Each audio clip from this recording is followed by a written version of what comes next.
ये है कि हम सभी को पता है महिलाओं को स्वतंत्रता दी नहीं गई थी। जैसे हम कहते हैं कि शूद्रों को नहीं दी गई थी, ये सबको पता है ना कि शूद्रों को अधिकार नहीं था। वैसे ही महिलाओं को भी अधिकार नहीं था। तो कौन कौन से अधिकार नहीं थे, कौन कौन सी स्वतंत्रता नहीं थी, ये भी सभी को मालूम है। यानी ज्ञान लेने का अधिकार नहीं था, साथ ही आपका निर्णय लेने का अधिकार नहीं था। महत्वपूर्ण ये दो बातें सामने आ रही हैं और इसके पीछे का रीज़न यही रहा है कि यदि स्त्री को निर्णय लेने का अधिकार दिया जाए या उसे शिक्षित किया जाए तो वो किसी की नहीं सुनेगी, वो किसी की नहीं सुनेगी। फिर बाबा साहब का कहा हुआ वाक्य बहुत सही साबित होगा जिसमें उन्होंने कहा कि जो शिक्षा लेता है, ये शिक्षा मराठी में कहते वाघिणीचं दूध आहे, शेरनी का दूध है, जो पिएगा वो गुनगुनाएगा, दहाड़ेगा, है ना। तो ये बात साबित हो जाती ना, और बाबा साहब बहुत अच्छे से जानते हैं।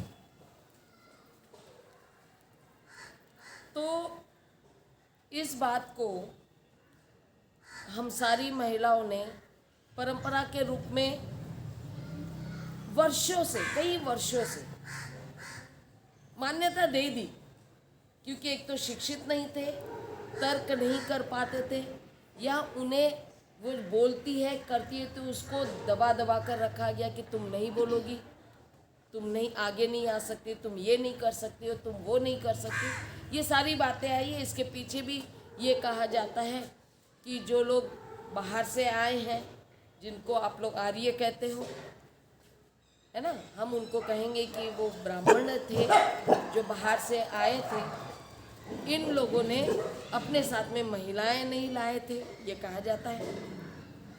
और महिलाएं नहीं लाए थे तो यहाँ की महिलाओं के साथ में वो अपने संबंध बनाना चाहते थे, लेकिन यहाँ की महिलाएं इतनी आसानी से उनके चुंगल में आने वाली नहीं थी, वो बहुत ही स्ट्रॉन्ग थी। अगर आप राहुल सांस्कृतिक जी की किताब पढ़ेंगे वोल्गा से गंगा में, तो आपको पता चलेगा कि स्त्री कितनी शक्तिशाली थी और वो कैसे निर्णय लेती थी, कैसे जीती थी, है ना।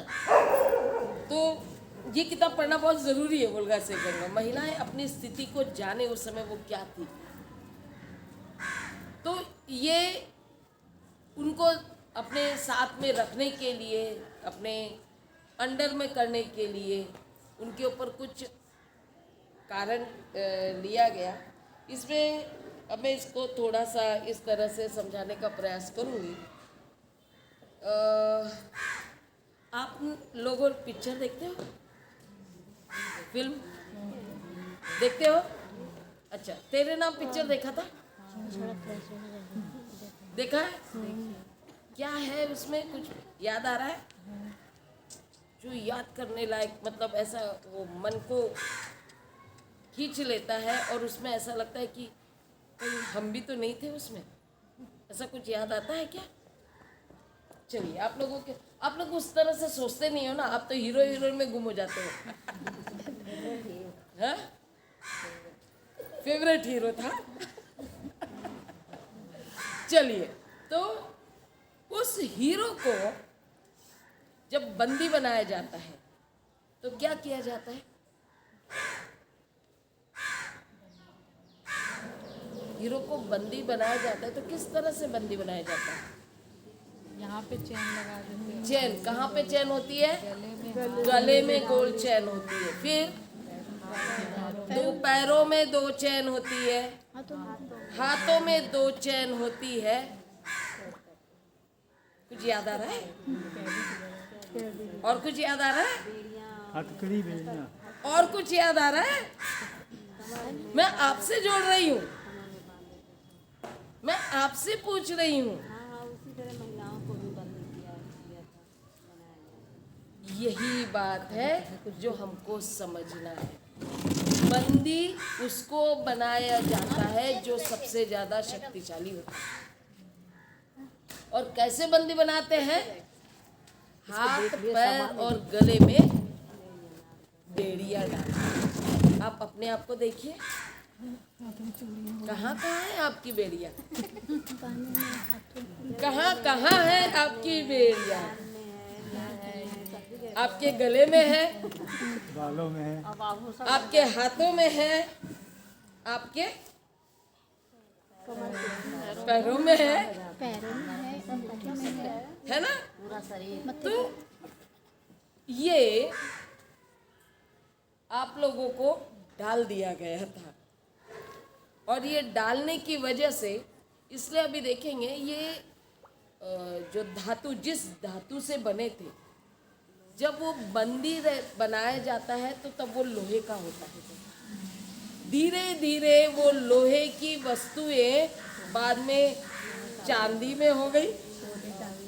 पहले चांदी में हुई, आज भी आप देखिए आसाम साइड में या दूसरे आदिवासी वो उधर सारे इसमें उनके पता है गला इतना ऐसा ऐसा बंद रहता है, गले में जो रहता है कि वो अपना सिर भी इधर उधर नहीं हिला सकती है। ये आज भी है, ठीक है। आपने वो घुमक्कड़ जाति के लोग कहते हैं, क्या कहते हैं उनको? जनजाति में आते हैं, बंजारा।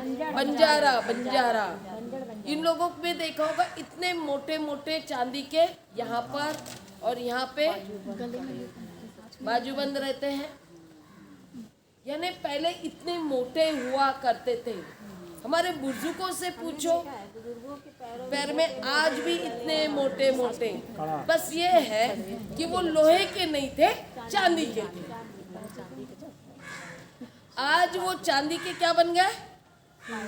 सोने के बन गए, या चांदी के वो उसकी ये जो है ना स्वरूप बोलने की बजाय उनकी जो मोटाई थी वो कम होते चली गई। क्यों हो गई? क्योंकि वो एक कहानी आती है, क्या कहते हैं, एक हाथी को पेड़ से बांध दिया गया था, सांकल लगाकर, रस्सी से बांधते हैं, ये जो भी है, हाथी को बांध दिया गया।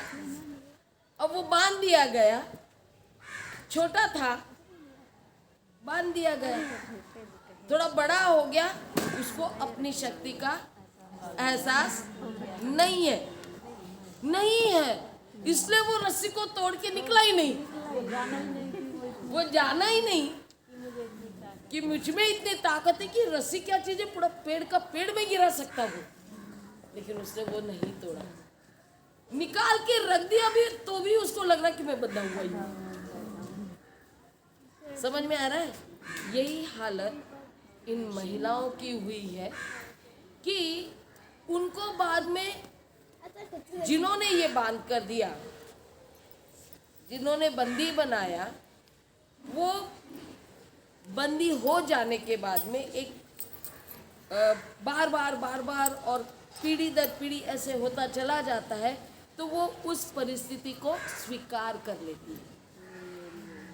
जैसे हाथी ने स्वीकार कर लिया, मैं तो बंधा हुआ ही हूँ और ये मेरी किस्मत है, वैसे सब महिलाओं ने क्या कर लिया, उसको स्वीकार कर लिया। अब स्वीकार कर लिया, अब वो मोटा वाला इतना पतला हो गया तो भी आपने बांध के रखा, स्वरूप बदल गया ना।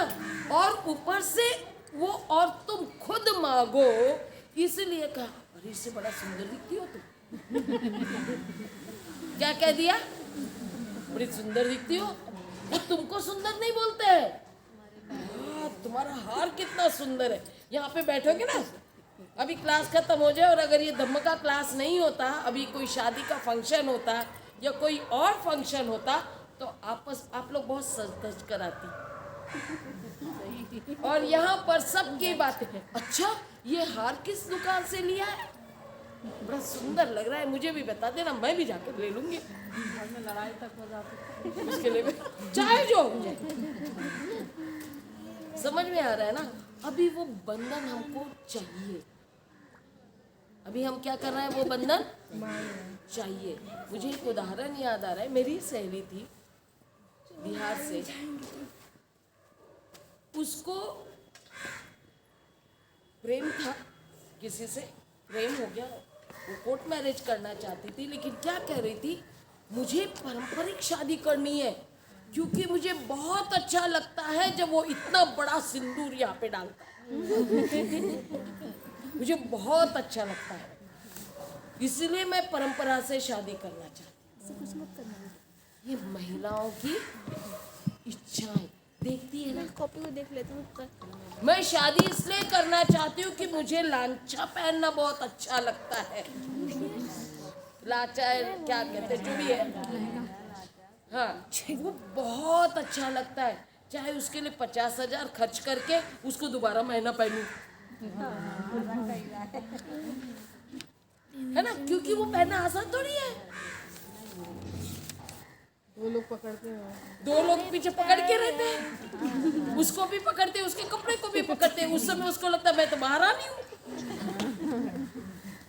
है ना। एक महारानी वाली फीलिंग आती है, तो वो चाहती है कि मैं करूं। तो वो बंधन की बात भूल गई,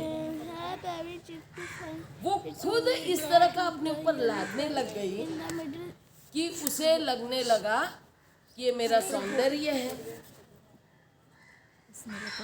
मैं उस दिन एक कोई तो भी महिला बात कर रही थी हमारे साथ में, वो क्या कह रही थी, मुझे बोले घर में सब कुछ मिलता है।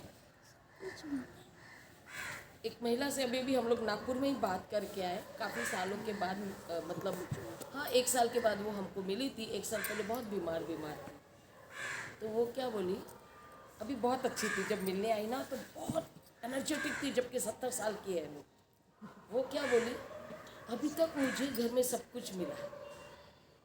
मेरे पति मेरे लिए 4-4 साड़ियाँ लाते थे, लेकिन मेरे इच्छा कहाँ है, क्या वो साड़ी में मेरी पसंद थी? वो खुद 4 साड़ियाँ दुकान से लेकर आए मेरे लिए, उसमें मेरी इच्छा थी क्या, मेरी पसंद थी? नहीं थी। ये कितने लोग समझ पाते हैं? आज महिलाएं खुश होती है कि उनको घर में सब कुछ मिलता है, और इसीलिए वो घर के बाहर नहीं निकलती है, क्योंकि पति बोलता है मेरा नहीं सुनेगी तो चीजें लाकर नहीं दूंगा, नहीं रहेगी। नहीं निकाल दे, वो गोली नहीं मारता है, वो गोली से भी ज्यादा खतरनाक काम करता है, गोली से भी ज्यादा खतरनाक काम करता है, जिसमें क्या कहा जाता है पता है, माँ बेटी को कहती है, बेटी काम करना सीख ले, झाड़ू पोछा बर्तन खाना सब बनाना सीख ले, नहीं तो ससुराल में मार पड़ेगी, डांट पड़ेगी, सास मारेगी, नहीं तो कोई लड़का पसंद नहीं करेगा। बहुत सारी बातें बोलते हैं, और उसके साथ बोलते हैं बेटा ये इसलिए जरूरी है क्योंकि ये तेरा घर नहीं है। और क्या उसके साथ में क्या जोड़ देते हैं, वो घर तुम्हारा है। मैं शब्दों की तरफ ध्यान दो, पति का घर तुम्हारा है। क्या बोलते हैं, पति का घर तुम्हारा है। किसका घर तुम्हारा है? पति का घर तुम्हारा है। यानी वो तुम मालकिन हो ये नहीं बोलती है, तुम वहां जाकर मालकिन बनोगे नहीं कहती, वो पति का घर तुम्हारा है। और इसको भी लगता है ये मेरा घर नहीं है, वो घर मेरा होगा। कब तक होगा जी? नहीं, जब तक आप पति का घर। अगर उसका अपना होता तो वो अपनी मर्जी की मालिक होती ना, वो अपनी मर्जी की मालिक नहीं रहती है। वो पति का घर उसका तभी तक रहता है जब वो पति की होकर रहती है, पति की बात मानती है। और वो कैसे मानती है? शादी के समय। कैसे मानती है? शादी के समय। क्या करता है वो? उसको बोला जाता है, पहले ही लड़के को बताया जाता है घर में, देखना बहू आ रही है, सिर पर मत बिठाना, पैर की जूती पैर में ही रहनी चाहिए। देखो ये हमेशा की बातें हैं जो आजकल नहीं सुनी जा रही हो, आजकल की लड़कियां नहीं जान रही हो, लेकिन पुराने लोग सब जानते हैं। पुराने समय में ये सारी बातें हुई हैं और आज भी कभी कभी आज की लड़कियों को भी कहा जा रहा है, वो भी समझ पा रही है कि इस तरह कहा जाता है। तो कैसे करेंगे? जो भी सामान वो लड़की को देना है, कैसे देना है, क्या देना है, महत्वपूर्ण क्या है? चूड़ियाँ देनी है, बराबर है। दूसरा मंगलसूत्र देना है और तीसरा सिंदूरदान करना है। चौथा और एक आता है बिच्छू, है ना। आज हमारी महिलाएं बहुत बिछुए पहने थी। एक लड़की को तो देखो 5 उंगलियों में थी, 5 में पहनते, कैसे रह पाते हैं नहीं पता। ठीक है, तो ये सब बताया जाता है। आपका अभी तो बुद्धिस्ट शादी बहुत लोगों ने किए होंगे, तो पता नहीं इसमें कौन से आपको शर्तें बुलवाई गई होगी, ये मैं नहीं जानती। लेकिन अगर शर्तों की बात करें, पहले तो वो फेरे में वो संस्कृत में बोला जाता था, वो अलग बात है। लेकिन बुद्धिस्ट शादी में भी बहुत बार लड़की ने क्या करना चाहिए और लड़के ने क्या करना चाहिए शादी के समय, उनको शर्त बताई जाती थी। जिसमें महत्वपूर्ण होता है, लड़का बोलता है कि मैं तुम्हें आभूषणों से लाद दूंगा, खुश रखूंगा। हाँ, खुश रखूंगा, ठीक है। हाँ, ला दूंगा, पूरे आभूषण दूंगा तुम्हें, उसे खुश रखूंगा। ये कहा अभी तो कम हो गया ये सब, जो समझ रहा है वो इस बातों को नहीं ले रहा है। मैं बुद्धिस्ट शादी की बात कर रही हूँ। इसमें क्या करना होगा? तो ये आभूषण देगा, वो खुश, वो क्या हो रही है, खुश हो रही है। आभूषण देगा ना, और मुझे तो चाहिए।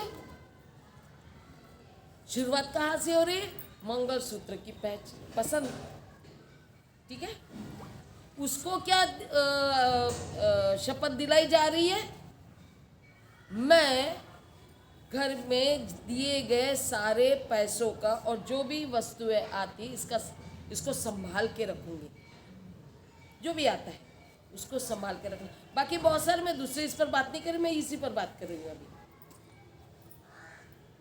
लड़की को नहीं कहा जाता कि वो संभाल कर रखेगा, लड़की को कहा जाता है। और लड़की को ये नहीं कहा जाता कि तुम बोलो कि तुम मुझे आभूषण क्यों दोगी, तुम भी तो लो, है क्या? नहीं है। तो ये दो बातों पर हम लोग बात करेंगे, दो चीज़ों पर।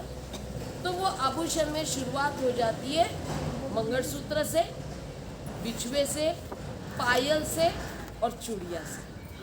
और ये सारी चीज़ें क्या है? गुलामी के प्रतीक, यानी तुम्हारे बंधन।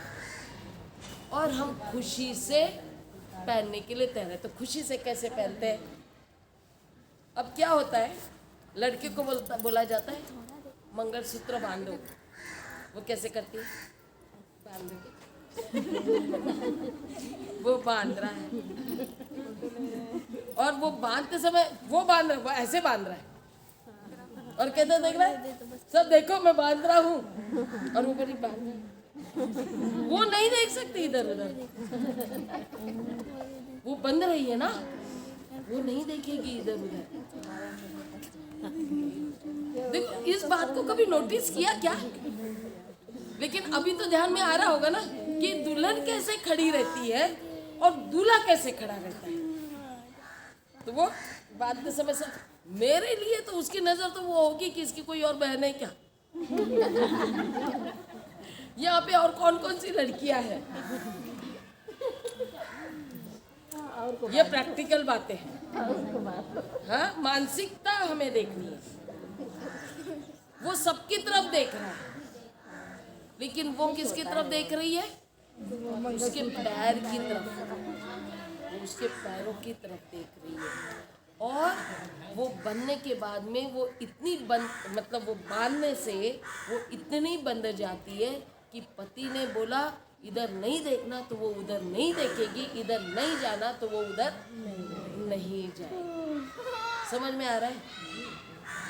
फिर सिर्फ मंगलसूत्र तो आजकल बहुत सारे बदल दिए जाते हैं, कोई पतला होता है, कोई डिजाइन का होता है, कभी कभी मंगलसूत्र है ये भी पता नहीं चलता।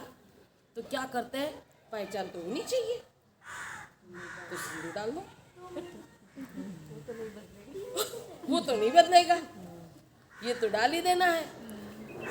और ये लड़कों के लिए नहीं है, ये सारी चीजें लड़कों के लिए नहीं। और लड़कियां क्यों पहन रही है पता है क्या? इसके पीछे भी और एक, अब ये मैं आपको जनरल बातें बता रही हूँ, इसका कोई लॉजिक से हम ये बात करते हैं, इसका कोई ऐतिहासिक ऐसा होना चाहिए, धर्म के अनुसार ऐसा होना चाहिए, बुद्धिज्म में होना चाहिए, इसका कहीं कोई कुछ लिखा हुआ नहीं है। ये बेसिक जानकारी, ये बेसिक जानकारी है जो महिलाओं से संबंधित है और ये जानकारी उनको होनी चाहिए, वो मैं बताना चाह रही हूँ। ठीक है? तो ये जिस तरह से परिवेश बनाया जाता है वो सारा, उसमें वो मंगलसूत्र का जो है इसको वो बदलती है, बहुत बार इतना लंबा लंबा होता है। इसमें एक ऐतिहासिक लेकिन पौराणिक इसमें ऐतिहासिक इसमें ये बात आती है, जिसमें ये कहा जाता है, ये जब असुर की बात आती है उस समय कौन से राजा की बात? इतिहास में कहा गया था, कौन से राजा की बात है जो या ब्राह्मण जो मंगलसूत्र पहनाते समय, दूल्हा अगर मंगलसूत्र पहनाता है तो उस समय ब्राह्मण कुछ मंत्र बोलता है और उस मंत्र में वो ये कहता है शादी कर लगवाते समय कि पहले काले मोती हुआ करते थे ना, काले मोती हुआ करते थे, अब भी काले ही हैं। तो वो बोलते हैं कि जितने काले मोती आपके इस मंगलसूत्र में हैं उतने असुरों को मारने वाले पुत्रों को तुम जन्म दोगे। किसको मारना है? असुरों को मारना है। काले का रंग के ना, असुरों को कहा जाता है वो काले होते हैं। इतने असुरों को, यानी जितने मोती रहेंगे उतने असुरों को मारने वाले पुत्रों को जन्म। तो पुत्र मार सकता है, पुत्रियां नहीं मार सकती, इसलिए पुत्रों को जन्म नहीं देना। पुत्रियां कहाँ से आएगी? पुत्रियों की वहीं से काटछाट शुरू हो गई है, क्योंकि इनको लड़ाई करने के लिए पुत्र चाहिए, किसी को मारने के लिए पुत्र चाहिए। लड़कियां सिर्फ कम हो ना भी हो तो दूसरी को उठाओ, उपभोग के लिए तो है। किसके लिए है लड़कियां? उपभोग के लिए, बच्चे पैदा करने के लिए है। तो वो ज्यादा संख्या में नहीं रही तो भी चलेगा, कम संख्या में है तो एक के साथ 5-5 लोग पांडव हो सकते हैं। किसके साथ हुए थे? एक लड़की से काम चल गया ना। वो 5 लड़कों के लिए, वो 5 पांडवों के लिए 5 औरतों की जरूरत नहीं थी भोगने के लिए, क्योंकि परिवार नहीं बनाना है उनको उस तरह के संबंध नहीं बनाना है जो हम कहते हैं पारिवारिक संबंध हो, जिसमें हम एक दूसरे का ख्याल रखें। उनको तो सब उपभोग के लिए चाहिए, और साथ में अगर बच्चा पैदा हो तो पुत्र ही हो, उसके लिए चाहिए। इससे नहीं हो रहा तो दूसरे से करेंगे। हमारी परिस्थिति वही है। बहुत सारी शादियां इसलिए टूटी है क्योंकि लड़का पैदा नहीं किया। मनुस्मृति में पूरे नियम लिखे हुए हैं, जैसे आज का हमारा संविधान है ना, वैसे मनुस्मृति एक संविधान है उनका, जिसमें सारे स्त्रियों के खिलाफ में लिखा हुआ है। उसमें साल दिए गए, कितने साल में वो तुम एक पत्नी को अपने पास रख सकते हो, उतने साल में उसने वो चाहते वो पूरा होना चाहिए। नहीं हुआ तो तुम्हें छोड़ने का अधिकार है। ये पूरे नियम है। हम लोग कभी मनुस्मृति पढ़े हैं? जलाने की बात बाबा साहब ने की, लेकिन बाबा साहब ने क्यों जलाया था इसको पढ़ने का हमने कभी सोचा ही नहीं।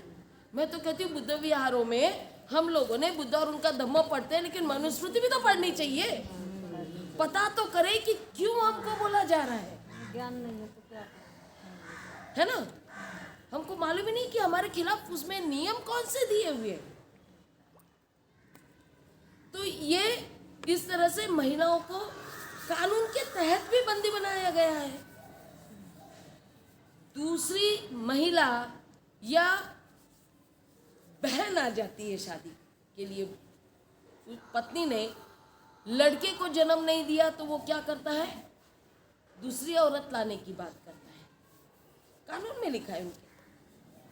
जब दूसरी लाने की बात करता है तो पत्नी को क्या लगता है, ये तो मेरा सुनेगा नहीं, दूसरी औरत तो लेकर आएगा, फिर क्यों ना मेरी बहन को लेकर आऊं।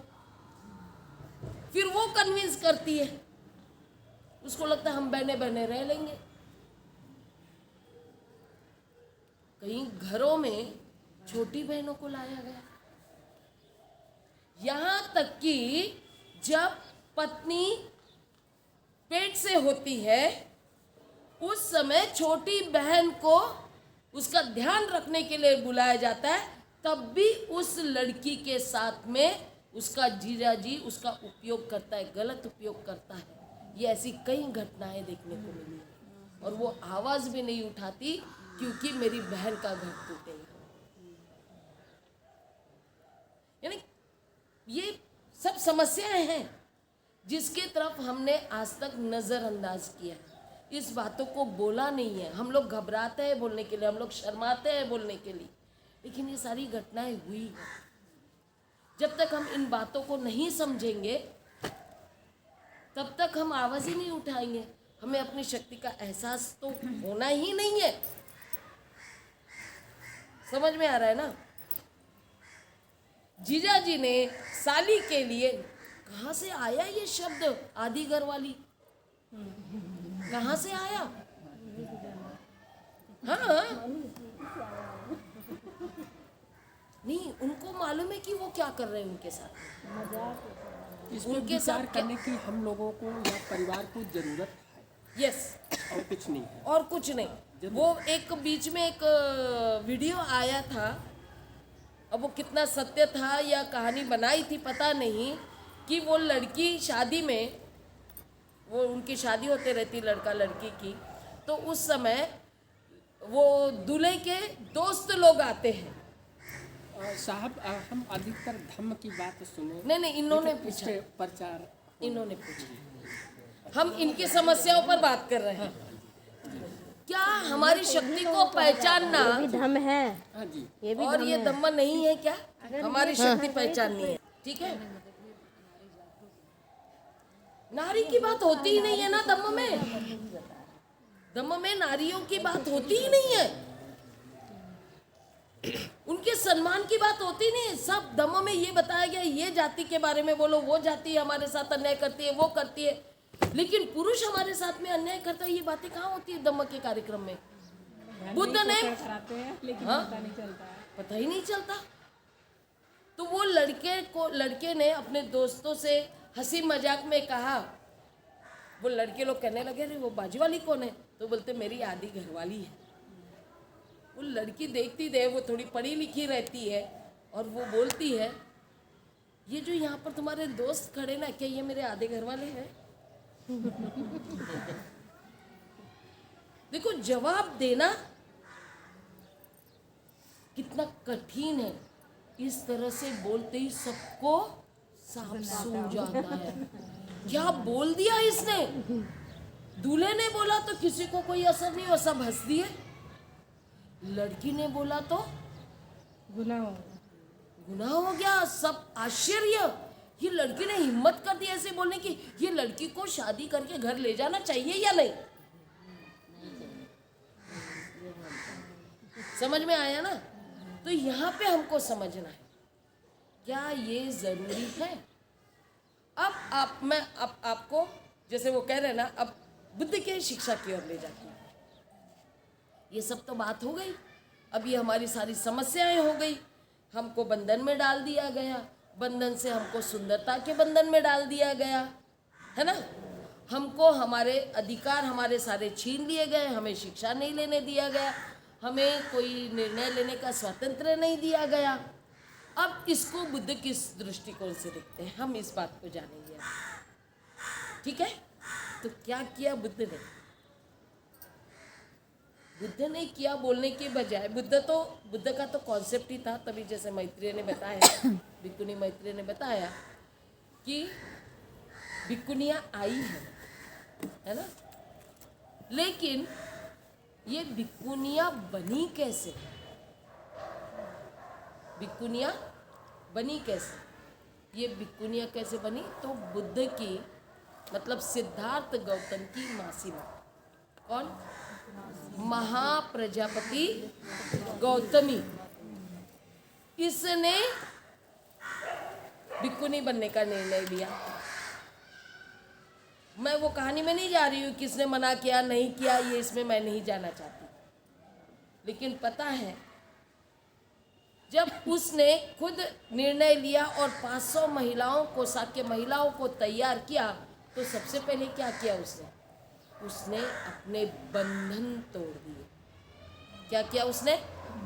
कौन से बंधन तोड़े? जो भी उसके आभूषण थे, वो सारे आभूषण उसने निकाल दिए। समझ में आ रहा मैं क्या कह रही हूँ? अगर हमें शिक्षा का अधिकार चाहिए,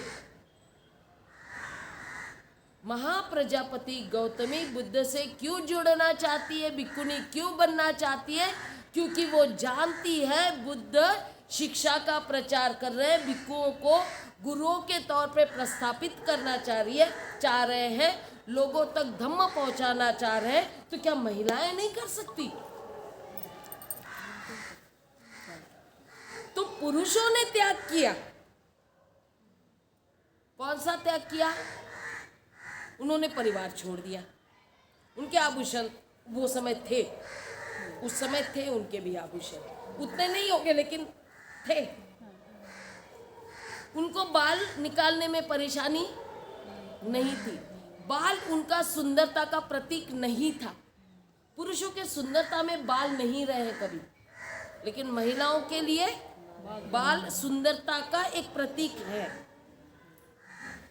आभूषण सुंदरता के प्रतीक में आता है, कपड़े भी सुंदरता के प्रतीक में आते हैं। इसीलिए चाहे जितनी सर्दी हो, शाम को शादी का कार्यक्रम है तो स्लीवलेस पहन कर जाते ताकि अंग प्रदर्शन हो। हैं? बिल्कुल, बहुत देखने वाला। ठंड भी लगेगी फिर भी स्वेटर नहीं पहनेंगे, शॉल नहीं पहनेंगे, स्लीवलेस पहन कर जाएंगे। मैं दोनों बातों को ले रही हूँ, आप समझ जाओ यहाँ पर क्या हो रहा है। तो त्याग क्या करना है? कपड़ों का त्याग करना है या फैशन का त्याग करना है? कपड़े तो पहनने हैं भाई, बुद्ध ने तो कपड़े पहनने को कहा, चिवर दान देने को कहा, आपको कहा है कि चिवर दान करो, कपड़े पहनना है ना। तो क्या किया उन्होंने? महाप्रजापति गौतमी ने कहा, सोचा कि क्यों ना मैं बुद्ध की तरह धम्म सीख कर मैं भी धम्म का प्रचार करूं। मतलब क्या बनना है उसे भी तो गुरु बनना है। यानी महिलाओं का गुरु बनने की परंपरा महाप्रजापति गौतमी से शुरू हुई, हम ये कह सकते हैं। पहले भी हुई है महिलाएं शिक्षित, लेकिन गुरु बनने के लिए नहीं हुई। शिक्षित हुई है, ब्राह्मणों में महिलाएं हुई है, अब उतने इतिहास में हम नहीं जाएंगे, लेकिन उनको गुरु बनने नहीं दिया गया। यहाँ पर ये गुरु बनी है और इनके साथ में जितनी महिलाएं आई हैं वो अपनी अपनी योग्यता अनुसार वो गुरु बनी है। तो गुरु बनने के लिए क्या करना पड़ा? सुंदरता का त्याग, सुंदरता का त्याग करना पड़ा। और जब तक आप ये बंधन को तोड़कर सुंदरता का त्याग नहीं करोगे, तब तक आपको आपके अधिकार नहीं मिलेंगे। इस बात को समझो। अगर नहीं चाहिए अधिकार तो गुलामी में रहो। समझ रहे मैं क्या कहना चाह रही हूँ? हम जानबूझकर पहन रहे हैं, हम लोग डरते हैं, हम लोग डरते हैं मैंने सिंदूर नहीं लगाया तो समाज क्या कहेगा, हम डरते हैं मंगलसूत्र नहीं पहना तो सास क्या कहेगी, हम डरते हैं मैंने बिछुए नहीं पहना तो मेरे परिवार के लोग, मेरे नाते रिश्तेदार क्या कहेंगे। जब तक डरते रहोगे तब तक आपको कुछ नहीं कर पाओगे। उसके लिए 10 बातें सुनने की जरूरत है, तैयारी दिखानी चाहिए। जो कहता है ना, नहीं मैं तो नहीं पहनना चाहती हूँ, लेकिन मेरी सास कहती, मैं बोली नाम बदनाम मत कर सास का, तेरी इच्छा होती ना तो तू छोड़ देती। आ जाओ नाम तो सास का बदनाम कर रही है, आ जाओ। नाम रिश्तेदारों का बदनाम कर रही है, बेटे बने क्योंकि खुद की भी इच्छा है ना कहीं। कोई जबर तुम निकाल के रखोगे तो कोई तुम्हें मार पीट कर पहनाएगा? बस यही होगा कि घर से बाहर निकालेंगे, ठीक है ना। लेकिन हम डर रहे हैं। तो यहाँ पे क्या बताया जा रहा है कि हम त्याग कर रहे हैं। कौन से आभूषणों का त्याग किया? हमने सारे बंधनों का त्याग किया। यहाँ तक कि मेरे परिवार के प्रति जिम्मेदारियाँ थी, उस जिम्मेदारियों को मैंने बांट दिया समाज के लिए। मेरी जिम्मेदारियाँ बढ़ गई हैं। आप लोग क्या कहते हैं? अरे ये बिकुनिया बनी है ना तो ये बहुत आलसी है। पता है आर्या जी नाम जो आया है ना, अय्या जी, मैंने श्रीलंका की किताब बिकुनियों को अय्या जी इसलिए कहा गया कि वहाँ पे ये बोले ये औरतें अपने पति का और अपने परिवार का ध्यान नहीं रख पाती है, इसलिए इनको बिकुनी मत कहो, इन्हें अय्या जी कहो।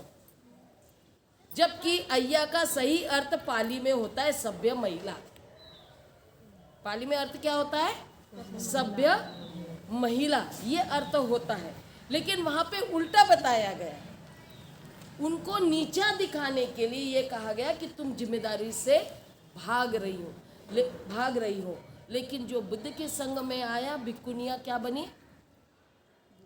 ऐसी जिम्मेदार व्यक्ति बनी जिसके ऊपर सिर्फ उनके परिवार का नहीं तो पूरे समाज के परिवार की जिम्मेदारी लेकर वो चलती है। इसलिए तो आप लोगों से बात कर रहे हैं, आपकी समस्या सुन रहे हैं। जो मेरे बच्चे की समस्या होगी वही तुम्हारे बच्चे की समस्या होगी, जो मेरे परिवार की समस्या होगी वही तुम्हारे परिवार की समस्या होगी।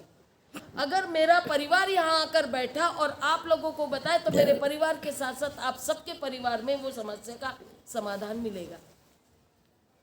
ये कार्य भिक्खुनियों ने किया।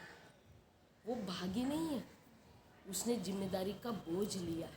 ये अलग बात है आज उसको किस तरह से लिया जाता है, लोग किस तरह से देखते हैं, ये हम नहीं कह सकते।